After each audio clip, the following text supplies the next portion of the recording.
Hello and welcome. Our top focus is on South Africa. President Cyril Ramaphosa has rejected a bill that intended to protect journalists and lawyers from undue state surveillance.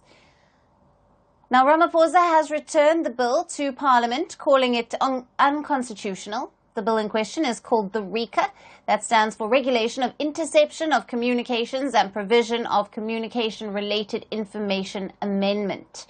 The amendment bill was introduced after a directive by a constitutional court in South Africa that declared the original RICA law as unconstitutional in 2021. Now, this ruling came after an investigative journalism organization in South Africa called the Amabongane Center for Investigative Journalism challenged the law, claiming it is being used by the state to conduct unregulated spying on citizens. It is in this response the Constitutional Court in February of 2021 declared that the law is indeed being misused for mass surveillance, and the RICA did not provide adequate protection to those subject to surveillance by the government. So the court gave Parliament a 3-year deadline to rectify the flaws in the law. But President Ramaphosa has now sent the amendment bill back to Parliament. He has raised concerns that the proposed amendments may still fail to meet constitutional standards. Now, before delving into what issues the President is flagging, let us explain to you what the RICA Act and now its amendment is all about. The original Act came into effect in 2003. It was intended in part to protect privacy, combat crime and promote national security. The law requires all cell phone users in South Africa to register their mobile phones. This to allow law enforcement agencies to identify cell phone users and to track criminals using cell phones for illegal activities. The law also prohibits interception of people's communications without their consent, except under certain conditions. But those who challenged the law highlighted its loopholes. The South African Constitutional Court found that the country's state security agency was conducting bulk interception of electronic signals unlawfully. The court found that there was no law authorizing the practice of bulk surveillance, limiting its potential abuse. Now, the law also fails to notify people who were surveilled of the fact afterwards. It does not provide adequate safeguards for the management of the intercepted data. Additionally, it fails to recognize that lawyers and journalists have professional duty to retain the confidentiality of their sources and communications. The court wanted all of these things fixed. The South African presidency responded to the ruling by tabling a bill last year to bridge all of the gaps. Though the bill has been passed by both the houses, President Ramaphosa has not approved it. He says the bill still does not fix everything the court suggested. For example, it does not ensure individuals subjected to surveillance are notified once the monitoring ends. Ramaphosa has requested the National Assembly to consider a fresh draft of the RICA bill. But the delay questions South Africa's ability to balance privacy rights with national security and investigative needs. Journalists and activists have raised concerns that with such laws, they could be the target of state surveillance. How will South African lawmakers strike the right balance between national security and privacy? To discuss more, we have with us Sean Duthie, who is a director at the Control Risks and is joining us live from Cape Town, South Africa. Thank you for being with us. Thank you for having me.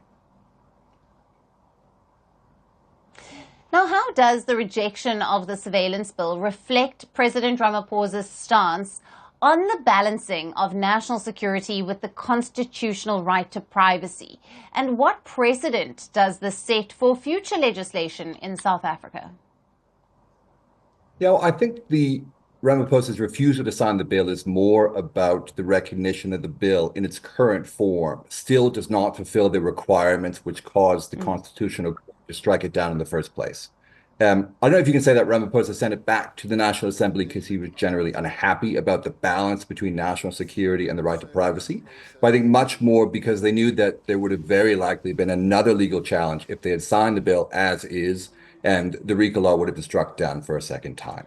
In regards to precedents, or anything to learn from this, Right. I think what could be learned is how easily this bill was able to move through the National Assembly and the National Council of Provinces as it is, particularly after the Concord ruling. And I think, I mean, when it went through, the Democratic Alliance, which was the main opposition at that time, they were the only party to say they would not support it. All other parties gladly put it through. So I think the precedent for this really is the National Assembly is going to have to go back and have more debate, more consultations to ensure they're not sending bills to the president, which he's just going to send back down the line. Yeah. And what are the key constitutional issues that have been identified in the surveillance bill? And how might these concerns influence the redrafting process in Parliament? Yeah, so the main reason really, and that the bill is being sent back to the National Assembly, is it still allows the government to conduct surveillance on individuals without any recourse or notifications after the surveillance has been completed. So the new amended bill does designate an independent judge who would review each case. And there are also terms that say that after surveillance is over, the subject would have to be notified within 90 days. But the next article after that gives the government the right to not notify the subject for an indeterminate period. So nothing really has changed. I think this is really one of the main reasons for the initial legal challenge by Amu Bangane, that people under surveillance must, after the fact, know about it once the investigation is completed. And this will really be the main area which will have to be amended in the National Assembly before Ramaphosa would sign it into law. Right. And in the context of South Africa's democratic framework, Sean, in your view, how should lawmakers strike a balance between empowering law enforcement and intelligence agencies while simultaneously protecting citizens' privacy and civil liberties? Now, a very good question. I think one that really is relevant to all democratic countries, and a difficult question, obviously, is it's a very difficult balance to try and ensure that citizens' privacy and liberties are protected, but at the same time, giving national security institutions the intelligence and data that they're going to need to protect the country. I think for lawmakers here in South Africa, Yeah. in order to get this bill across the line, really, I mean, other than major issues to national security, there's really no reason why a subject who is surveilled should not be notified after the investigation is completed. And even if we are talking national security issues, these would have to be very clearly defined to ensure that the government cannot just use this as a reason to intercept private communications from anyone, such as journalists and lawyers, and in particular, journalists and lawyers who might be holding the government to account for corruption, which is actually how the initial legal challenge to the first bill all started. We'll leave it there. Thank you very much for being with us on Firstpost Africa. Thank you very much.